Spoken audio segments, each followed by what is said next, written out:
আল্লামা দেলোয়ার হোসেন সাঈদীর ছবির উপরে যেই কুলাঙ্গাররা জুতা মারছে ওরা বাংলাদেশের কোন বৈধ সন্তান হতে পারে না।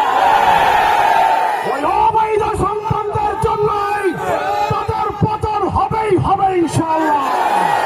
ফ্যাসিবাদ আওয়ামী লীগের পতন হয়েছে, ছাত্রলীগ উঠে পড়ে ছাত্র শিবিরের উপরে লেগে পড়েছিল। এই ছাত্রলীগের কারণে আওয়ামী ফ্যাসিবাদের পতন হয়েছে, ঠিক কিনা বলেন? আজও দেখছি বিএনপির ছাত্র দল অন্যায় ভাবে যেভাবে ছাত্র শিবিরের উপরে উঠে পড়ে লেগেছে, এই ছাত্র দলের কারণেই বাংলাদেশ ছাড়তে হবে বিএনপিকে। আল্লামা দেলোয়ার হোসেন সাঈদীকে ইনজেকশনের মাধ্যমে হত্যা করে এদেশের 18 কোটি মানুষের হৃদয়ে ব্যথা দেওয়ার কারণে থুতু নিক্ষেপ করেছিল আওয়ামী লীগের উপরে।